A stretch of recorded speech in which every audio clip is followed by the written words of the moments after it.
The biggest mistake that you can make is treating all type of hair loss the same. If your hair is thinning and you are thinking about getting hair extension, please watch this video first. My name is Zoya. I am the hair loss and hair extension specialist for over 27 years. I do have a salon in North Dallas, and I would love to help you in this process. So let's get it started. Without finding out what kind of hair loss you have and why your hair is thinning, you end up with a lot less hair. It will put you in a lot worse situation. The thing is, if the type of hair loss is different, then the solutions are different. That is why a lot of women get extensions and they love them. They think the best thing that is created on earth. But for some other women, they come in and they're like, it made my hair worse.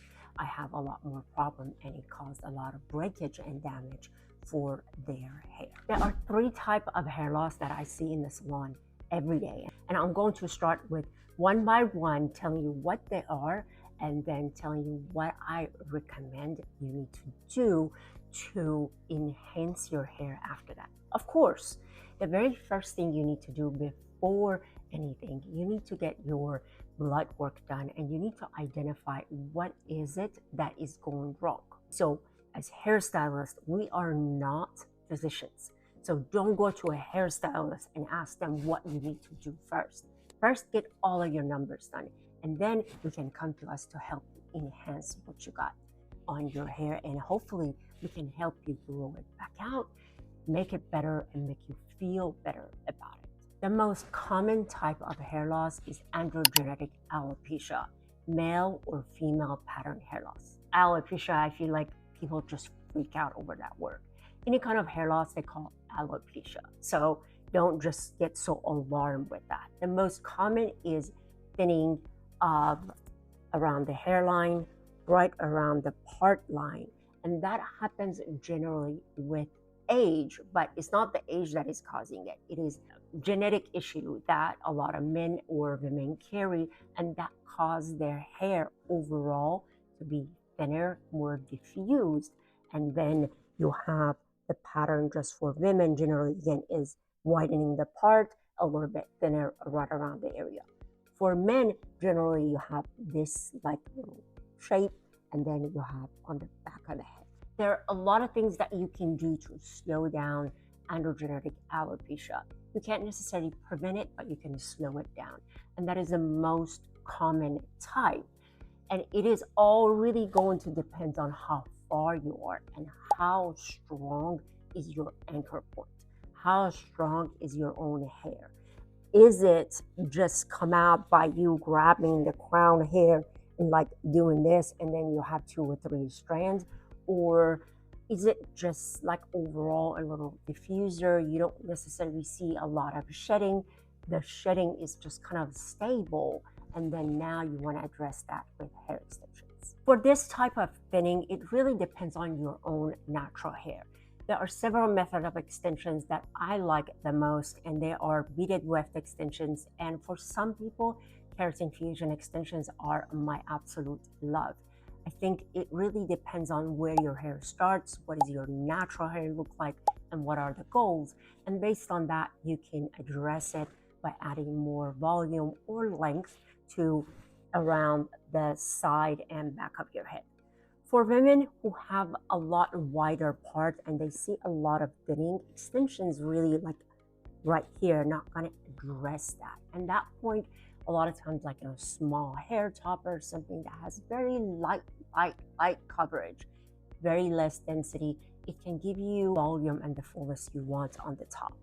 At that point, again, a lot of people ask me if extensions better or if they need to do toppers, and I'm like, they're just 2 different things. So professional consultation can help you make that decision and decide what method of extension to use for this specific problem. The second type of hair loss that I see all the time is telogen effluvium. How does it work is like your hair follicle has been attacked by an event. For instance, if you just had a baby, if you are going through premenopause or menopause, your hormones has completely changed. So you're going through a shedding stage that it's a little abrupt, it's a little too much. And How that works is I always call that, it's like if you have a layover. So we have 3 cycles of hair growth. And if one of them doesn't catch up with the other one, there's that stage that the hair is shedding, it goes doormat, and then it falls, and then again start growing. So again, practically 4 stages. If they don't work simultaneously, then you see a lot of shedding, but you don't see a whole lot of growth simultaneously. So at that moment, when you go through a telogen effluvium, it means you have a lot of active shedding.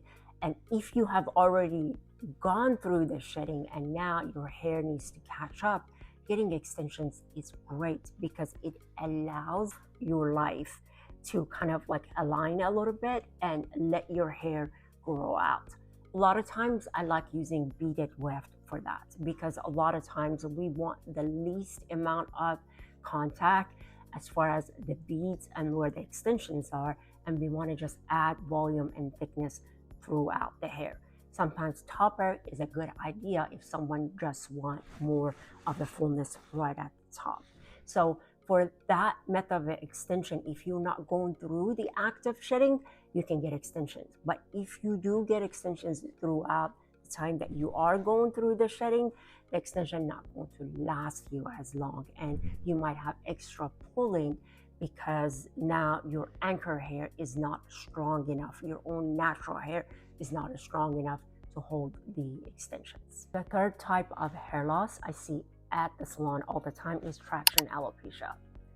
What is that? Is like the hair has been pulled from the follicle because of something outside the regular shedding process, like putting a hat on and working out in it all the time, putting braids on the hair, tight ponytail, bad extensions, bad clips, bad hair toppers. It means hair is being pulled out of the place.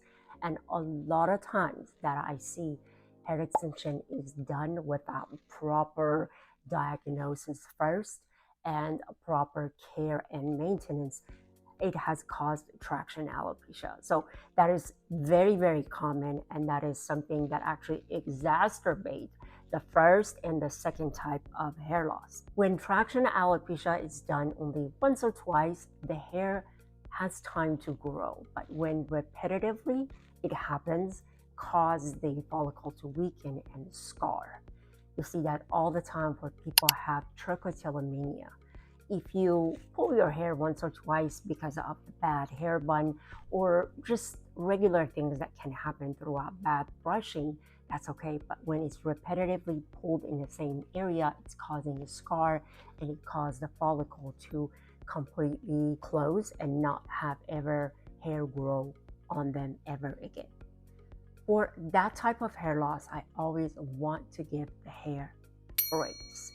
So for that reason, it really depends on the situation and depends on the person. A lot of times I like to leave the hair alone and treat the hair by doing scalp treatment, minoxidil, topical, doing the dermal rollers, certain things that it can help enhance the growth first before you putting anything on it. I see this all the time, and it is just, it makes my heart melt for that person because they wanted to address their hair loss, but unfortunately they have exacerbated the situation. So you need to be fully aware of what type of hair loss you have, and you may just start with one, but then you may end up having 2 or 3 or 4 type of hair loss, cause you to have permanent hair loss and not have your hair grow. So it is very important for you to seek professional help, get multiple opinions, and don't just stay with the stylist because you are loyal to them. I understand that factors, but it is very important to know that you are going to a specialist for that specific issue. A regular hairstylist who has taken several courses, generally it's not experienced enough to deal with your specific problem. So it is always better to find a specialist and ask them what are your options. For those of you guys who live in Dallas and you live locally and have ways to travel to us, I would love to meet you in person. We do have a salon in North Dallas. I would leave the link below for our consultation. We do actually offer a virtual consultation as well. If you guys just want some opinions, I would love to help you, and I would love to direct your stylist, your specialist, and help them choose the right method and the right route for you. We have a lot of videos on our channel that I will link below, multiple different topics, so I am sure you find that helpful. I will talk to you guys later, and until the next video.